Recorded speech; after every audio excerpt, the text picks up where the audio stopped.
Welcome to this Algebra 2 session on more factoring patterns. We're actually going to be looking at factoring a sum and difference of cubes and factoring polynomials by grouping. So factoring a sum and difference of cubes, these are the formulas that we'll use as a pattern when we're doing these types of problems. A to the third plus b to the third is equal to the quantity a plus b times the quantity a squared minus ab plus b squared.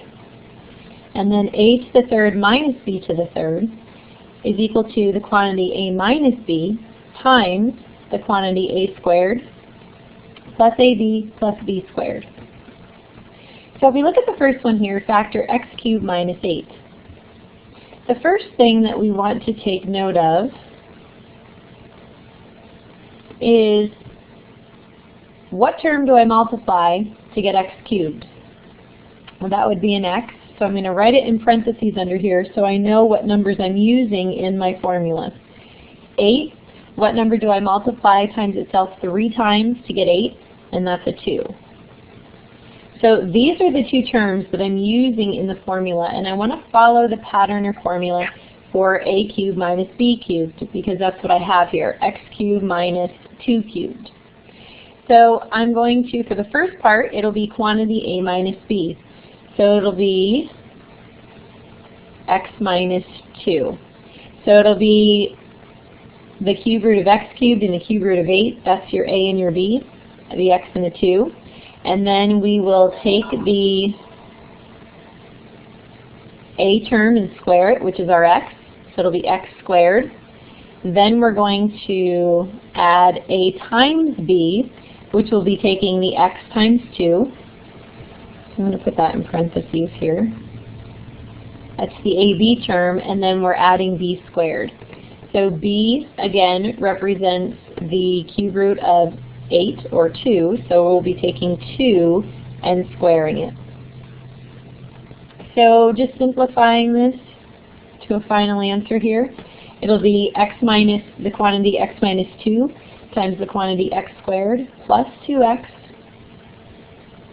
plus 4. Now you can always check your answer by multiplying back through how we had talked about multiplying polynomials. You would use the distributive property, and you can check your answer, and after using the distributive property and simplifying, you should get x to the third minus 8. So this is our final answer in factored form.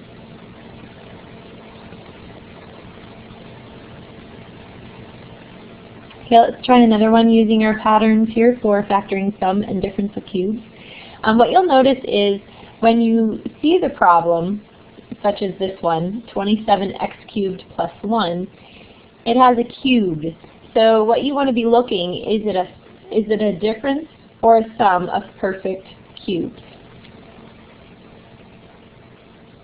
So what I look at is the first term, 27x cubed. Is 27x cubed a cube? So if I take the cube root of it,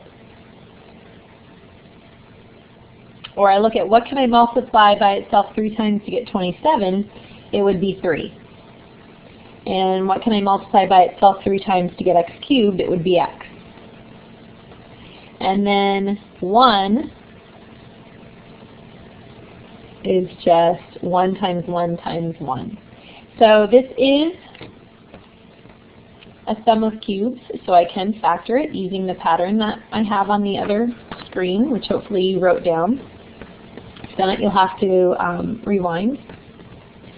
So factoring this, I'm going to rewrite it out here, 27x cubed plus 1. The first quantity contains the 3x and the 1 with a plus between them. And then the second parenthesis, I'm taking the 3x and squaring it. And make sure you're squaring the whole term 3x minus a times b, which will be 3x times 1, plus b, which is 1, squared. So I'll have quantity 3x plus 1 times quantity 3x squared is 9x squared, minus 3x, and 1 squared is 1. So this is my final answer in factored form. And I have a little note down here, something you want to take note of, is that any polynomial that can't be factored is considered prime. So if we were to look at, just for example, if we were to look at 27x cubed plus 1, and it wasn't a sum of cubes, then we would not be able to factor it, and it would be considered prime.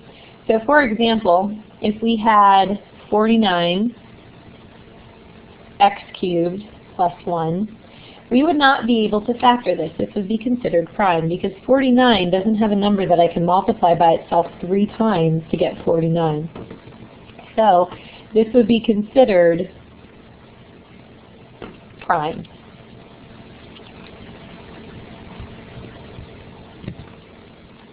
All right, let's look at some factoring by grouping.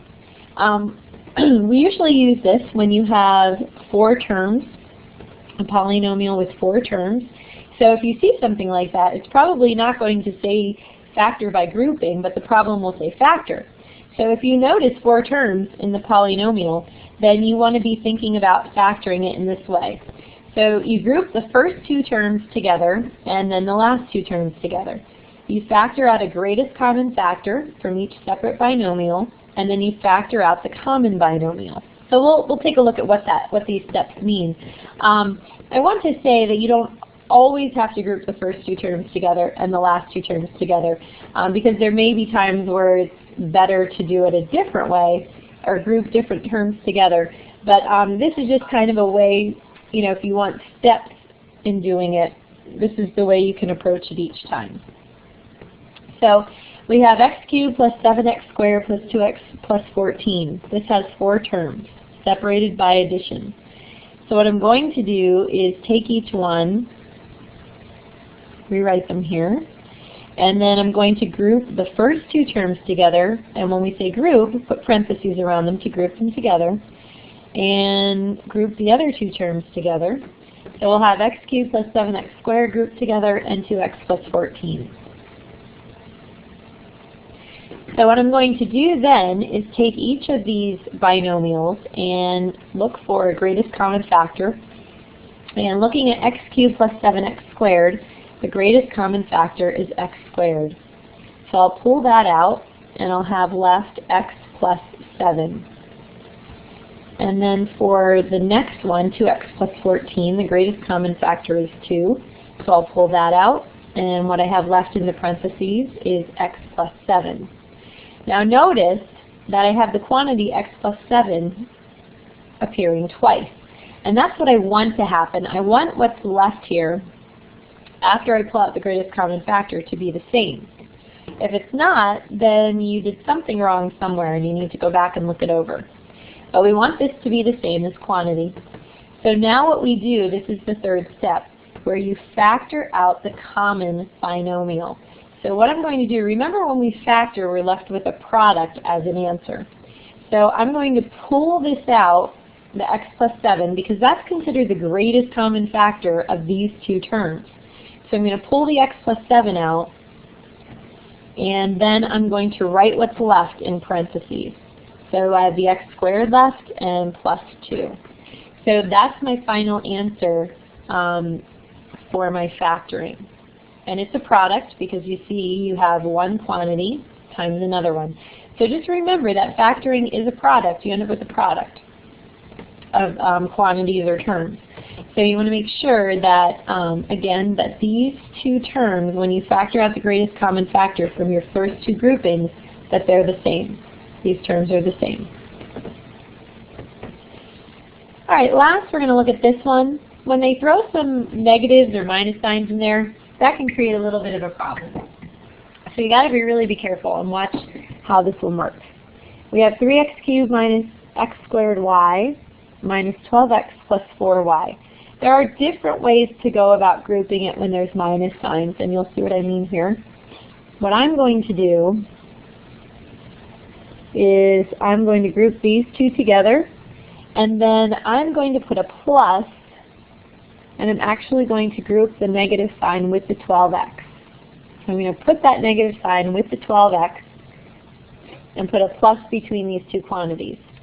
So I'm going to factor out the greatest common factor for the first group, and it is x squared. And then I'm going to factor out the greatest common factor for the second group.